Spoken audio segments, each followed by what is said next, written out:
Hey guys, welcome back to Dipswitch Demos. My name is Jackson and today we are checking out the brand new Hughes Kettner Spirit Nano series heads.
I mean, first of all, you can tell how small these guys are.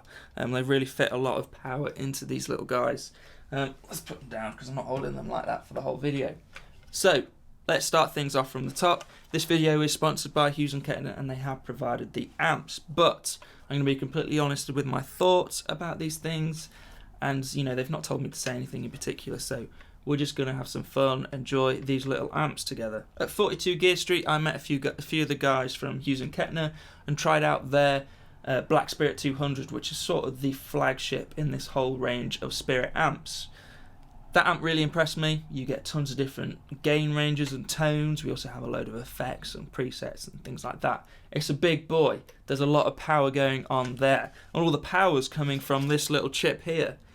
Spirit chip or something like that. It glows orange. It's not valve, it's not transistor, it's not digital. It's like a new way of just doing anything amp. That chip that's in that big Black Spirit amp are in each of these little amps. So we have a lot of power going on here, but is the tone any good?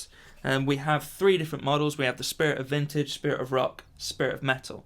Three different amps, all that kind of take off from where the other one left, if that makes sense. Same feature set. Same control layout on all of the amps. So we have master, a sagging control, which is really nice, a tone and a gain. And the gain is really interesting. For example, the Spirit of Vintage kind of goes from cleanish all the way to classic rock sort of tones. Spirit of Rock goes from classic rock sort of tones to hard rock, heavy rock, a little bit of metal at the end if you wanted to. And then the metal takes that where the classic rock left off and goes crazy with it. Really balls to the wall, high gain stuff. And it's also really nice for lead as well as rhythm chugging. The sagging is the most interesting control on here. It's like a power amp distortion emulation sort of thing. In the middle it seems to be the most middle ground, the standard sort of tone. Winding it down tightens up the bottom end, cranking it up a little bit, things get a lot more sort of almost fuzzy texture. It's cranking it up, you do hear a difference, but it really feels different under the fingers as well.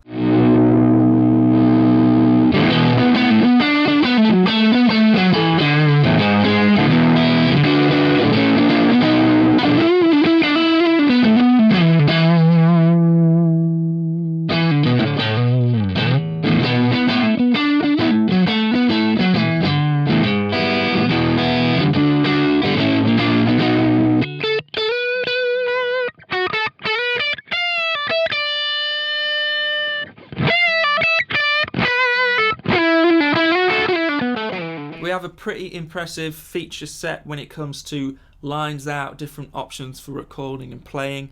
On the front we have an input for your guitar or pedal board, whatever, and a phones out as well on the front, which is nice to have it on the front. The phones out also comes with the red box Hughes Kettner cab emulation thing. Just a standard preset there across the three. Sounds good for little practice headphones. On the back, a few more output options as well. We have a line out, which is if you were going to use a cab sim pedal or software, you want to use that. Also a speaker out here. These little amps, pretty amazingly, can run anywhere from a 4 ohm cab, an 8 ohm cab, or a 16 ohm cab. At 4 ohms, you're at 50 watts. 50 watts from just this little thing. 8 ohm, which I guess is arguably the most popular, 25 watts, still super loud. And then 16 ohm, which my cab is 13 watts. And I will say, at 13 watts, they're all still pretty loud. Definitely giggable if you wanted to. So, who are these amps for? Because they've got so many features on here, on paper, we have a lot of different applications. The studio guys, great different tones going on here. The core tones of these amps, I would say, are really good. I do think that each one is missing either an effects loop or a built-in reverb, just a one knob reverb. We know the Black Spirit chip can handle it because it's in the Black Spirit amp. I really wish, especially when we get to the higher gain tones on each amp, that we had a bit of ambience going on. Maybe not on the metal, I'm not sure how useful it is. Maybe if we had like a one knob noise gate on the metal one, that would be nice. Maybe a nice delay on the rock, Spirit of Rock amp, but I really do think the Spirit of Vintage needs a bit of reverb. Of course, if you are recording with these using the line out, you can add that in post, but gigging and things like that, you might want to consider that. Practicing, these are great. Like I said, I've been running an aux in with backing tracks, headphones out, everything coming through the headphones, and it sounds great. Really great for silent practicing. Gigging, I think you'd have to get the right one for your gig. Say you were in like a Foo Fighters tribute band, you'd want to get the rock. If you were in like an AC/DC, classic rock, Led Zeppelin sort of thing, you'd want to get the Vintage. And then obviously metal, you'd want to get the metal. We're going to get some tones, and I think you will agree that the core tone of these amps are pretty great. I'm not going to compare the three of them in a way, so I'm using a different guitar for each amp. We're also recording in a slightly different way to usual. We're not going through a cab or anything. I'm using the line out, so sort of a flat line out into the 2 Notes Wall of Sound software, which is a free download if you want just a standard range of cabs. And it's working great. I think they sound awesome. Into that, nice. I'm not using any reverb in post. I just want you to guys hear the dry sound. And yeah, let's go for it.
I hope you guys enjoyed the song at the top of this video as well. It was a big challenge. I wanted to get each amp into a little 2-minute song, which is hard if you think about it, because these amps cover such a wide variety of genres.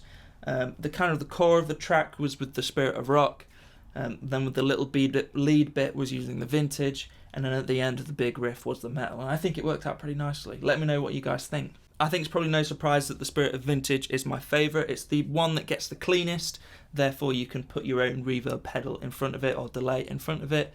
I do wish that the others, and this one, had an effects loop or a little one knob effect going on, but you know, at the core sound of these amps you cannot take away from. They sound great, and the different options for recording and playing is really, really impressive. So thanks guys for checking out the video. If you like what you saw, please subscribe and maybe check out some more videos. If you wanted to support me and the channel further, you can do so by checking some of the links out below, Patreon and stuff like that. Really appreciate if you join me on there. And yeah, thanks guys, and I will see you in the next one. Cheers!